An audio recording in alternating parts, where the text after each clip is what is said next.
Hello everyone, আসসালামু আলাইকুম। আশা করি সবাই ভালো আছেন। আলহামদুলিল্লাহ আমরাও ভালো আছি। আরেকটি নতুন ভিডিও দেখার জন্য সবাইকে আমন্ত্রণ জানাই। আশা করি আমার আজকের ভিডিওটি আপনাদের কাছে খুব ভালো লাগবে। এখানে নিয়েছি আমি সকালে নাস্তার জন্য শর্মা বানানোর রুটি। দেখি আজকে সকালে এটা দিয়ে কিছু নাস্তা তৈরি করা যাক। এখানে নিয়েছি আমি মুরগির বুকের মাংস 2 পিস ছোট ছোট করে কিউব করে কেটে ভালোভাবে ওয়াশ করে তারপর আমি নিয়েছি। এখানে দিয়ে দিয়েছি আদা রসুন বাটা, লবণ আর একটু হলুদের গুঁড়া, একটু মরিচের গুঁড়া। যদি আপনারা ঝাল খেতে চান বেশি তাহলে একটু বেশি করে মরিচের গুঁড়া দিবেন। আর দিয়েছি সয়া সস আর একটু সস। দেখুন আমাকে সাহায্য করার জন্য আমার রাজকন্যা কী করছে। সব মশলাগুলো একসাথে মিক্স করে নিব। এখানে আমি মাংসগুলিকে ভালো করে সিদ্ধ করে নিব। তারপরে যখন সিদ্ধ হয়ে যাবে তখন তেল দিয়ে আমি ভালো করে একটু ভেজে নিব।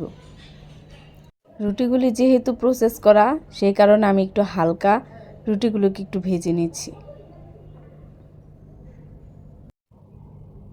রুটির মাঝখানে আমি ভাজা মাংস, সস আর আপনারা চাইলে গাজর কুচি, শসা কুচি আর একটু লেটুস পাতা কুচি দিয়ে রোলের মতো মুড়িয়ে তারপর আপনারা পরিবেশন করতে পারেন। এখানে আমার মেয়ে মাটি দিয়ে সুন্দর করে খেলা করছে, সাথে আমার ছেলেও খেলা করছে। একটা জিনিস কি জানেন, মেয়েরা কিন্তু বাবার বাড়ির মেহমান। কারণ কি জানেন, আমরা মেয়েরা বেশি হলে 10-20 বছর বাবার বাড়িতে থাকি, তারপরে একটা সময় আসে বাবার বাড়ির মেহমান হয়ে যাই।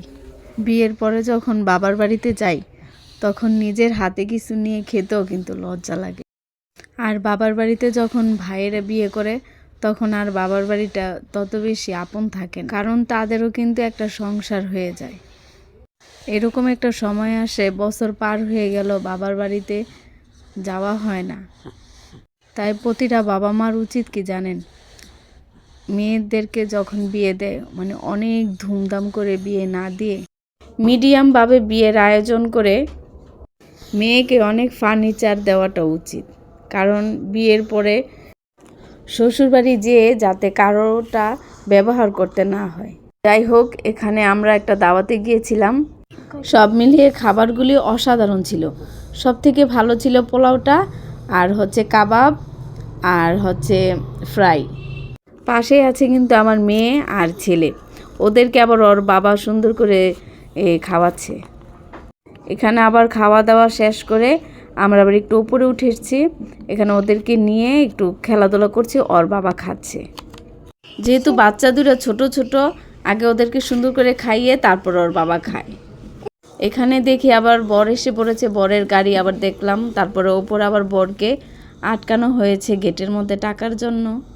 যেহেতু আমার মেয়েটা ছোট, ও অনেক বিরক্ত করে কোথাও গেলে। এখানে বাসায় এসে আবার এই ডিজাইন করে পিঠাগুলি বানালাম। আপনারা যারা আমার এখন ভিডিওটি দেখছেন, প্লিজ আমার ভিডিওটিতে একটি লাইক দিয়ে দিবেন। আপনাদের একটা লাইক আমার ভিডিওটি অনেকের কাছে পৌঁছে দিতে সাহায্য করবে। আর যদি খুব ভালো লাগে বা কোনো অংশ ভালো লেগে থাকে তাহলে আমার চ্যানেলটি সাবস্ক্রাইব করে দিবেন। সাবস্ক্রাইব করে পাশে থাকার বেল বাটনে অল অপশনটি প্রেস করে দিবেন, যাতে করে আমি কোনো ভিডিও ছাড়ার সাথে সাথে আপনার কাছে নোটিফিকেশন চলে যায়। আর যারা অলরেডি এই কাজটি করে দিয়েছেন আপনাদের সবাইকে অসংখ্য ধন্যবাদ। এখানে হচ্ছে আমার সব পিঠাগুলি যেমন দেখতে সুন্দর হয়েছে তেমনি খেতে অনেক ক্রিস্পি আর অনেক মজা হয়েছে। আপনারা চাইলে বাসায় ট্রাই করতে পারেন বাচ্চাদের বিকেলের নাস্তা হিসেবে। সবাই ভালো থাকবেন, সুস্থ থাকবেন। আর ব্লগটা কেমন লেগেছে সেটা আমাকে অবশ্যই কমেন্টে জানাবেন। আর ভালো লাগলে একটা লাইক দিয়ে দিবেন। আর কে কোথা থেকে দেখছেন সেটা আমাকে অবশ্যই কমেন্টে জানাবেন। আসসালামু আলাইকুম।